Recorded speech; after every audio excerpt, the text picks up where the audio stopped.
Hey, what's going on, guys? Priimalronin here. So lately, I've been having a lot of people come through on the stream whenever we're doing Grandmaster helps, asking if I can come out with a video on kind of explaining a little bit of how we do our runs. For those who don't know who I am, I do a lot of Grandmaster Sherpas as well as raid carries. We do them pretty quickly, so all of our carries, especially for like say Liminality this week, have been averaging anywhere between 15 to 18-minute runs, with maybe like one or two runs crossing over into 20 minutes. And I mean, we're carrying people that don't have any Grandmaster experience, who haven't done this GM yet.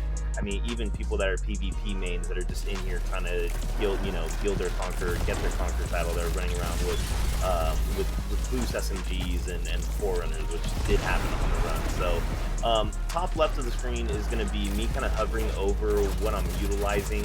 The main reason why I'm using Wrist Runner here is because, of course, we have anti-barrier, SMG, and the artifact, and then there's a lot of arc that's incoming damage. So, of course, just having the Wrist Runner out is going to reduce some of that damage I'm going to be taking. In this, you're going to see me kind of like looking at all the champions, because I want you guys to see all the champions that we are killing in this GM. You don't have to kill all of them to get platinum. You can skip one champion, which when we get there, you'll see us not even bothered going the champion's general direction.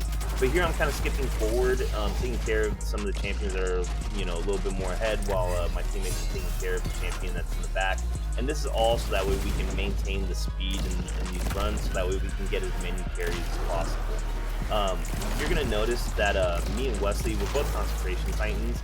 We're going to do our best to really not stack on top of one another, because whenever we do pop our prismatics, we want to kind of be selfish. We want to have the most ads as possible, because the more ads that you kill with your abilities when you're prismatic with our builds, of course you're going to be able to maintain prismatic status for longer. So that's just going to help with clearing out these rooms and making it easier. So that way, once again, we maintain our speed and we can just, get through these rooms as quickly as possible. So you're going to see us kind of just be apart from one another. When things do get a little bit spicy, you'll see Wesley pop his super if he doesn't have prismatic, and when mine's running out. We do take our time to communicate this to one another whenever we are doing our runs. So that way we make sure that like none of us is kind of caught off guard. So that way we make sure that everything runs as smoothly as possible, and we give the best experience for the individual that we're carrying. In this instance, though, this run isn't with a carry. This is with our boy Lazy, who just wanted to get a run in before he went to work. So we just, got in here, got it quick and easy. So this was a very, very simple run. But what you're going to see here, of course, just like everything, we're making sure that we're split, and then we're just going around and clearing all the ads here in the spawn areas, just making sure that we're taking care of them as soon as they spawn in, so that way we're not worried about them kind of, overlapping us and it being too much of an issue. In this room, I do save my super for whenever the Lucent Hive spawns in. I did kind of get caught up in the smoke, so I wasn't able to handle it. There, while I was taking care of the anti-barrier, I don't know if you guys saw where Wesley was. He was already inside of that tunnel, damaging that wizard. For those who don't know, the wizard that spawns in to the boss room, the Lucent Hive one, if you guys actually damage it before you get to the boss room, whatever the health bar was at when you were damaging it prior to going in is what will spawn in at. So it makes it a little bit easier. Here you're gonna see when Wesley runs in, he's actually duping that little taken orb. So what that's gonna allow me to do is the moment he dunks it, I'm gonna be able to pick it up and dunk it into the other fossil of the armed Kara. So that way, once again, he's not having to run into that second area in order to grab that orb. We're just immediately dunking it, picking the duplicate back up, and then going ahead and we're dunking it back again. So that's one of the things that does also allow us to keep these runs going super quickly. Here the transitions, we're kind of skipping, of course, the long parts, just showing you all the champions that we're taking care of, and then just what we're doing best. In this room, I think a lot of people get caught up staying at the top and they're clearing the ads to jump down. It's going to be a whole lot easier if you just sprint straight through, fall down to where that unstoppable champion is, and you just kill and worry about that champion when you're in the safety of this room. What you see me doing there is the moment I fall in, I'm immediately opening up the doorway, so that way as soon as we do kill that champion, we're just going in and immediately coming into this room. So the unstoppable champion spawns in 3 different areas. The first one, so kind of knowing where it spawns in at, it lets you kind of keep your eye on where you have to be. And I do have to apologize for the audio quality in that small little clip. I don't know why, but things kind of got a little staticky on stream. So hopefully it didn't bother you guys too much. I love having a Void LMG in this room. I mean, because there's just so many taken acolytes that have that Void shield. I think it's always best if you at least have one team member that has a Void LMG, which I tend to rock it because I like having Risk Runner on this. I unfortunately haven't been lucky enough to get an Ergo Sum with the Risk Runner traces, so I'm just kind of, I'm stuck utilizing the original. Once again, here you see both Wesley and I popping our concentrations, making sure that we're split. Lazy's actually staying on top of the buildings, and he's doing his best to kill all the little flying mobs. I will say probably the most annoying part about this room isn't any dads that you find on the floor, like the acolytes or even the champion, but it's those grims that are flying in the sky. I mean, they really do a number on you.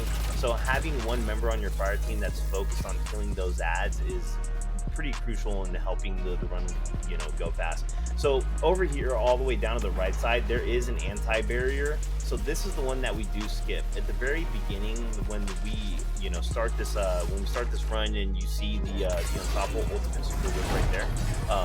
When you kill the very first unstop, and there's the two anti-barriers that are there, we kill those two, and we skip that last anti-barrier because, like I said, you don't need to kill all the champions to get platinum, and you'll see too in this run, we're still going to get the platinum credit, we're still going to get our depth weapon guarantee.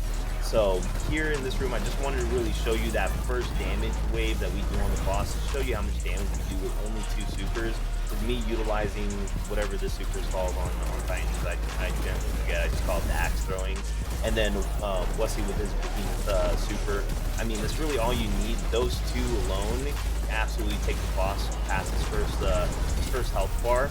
And as you see, like, because of the concentration in the build that I have, I'm getting my super back immediately. So whenever we do duplicate and don't be boards yet again, I'm going to have my super immediately for the second wave, and so is Wesley.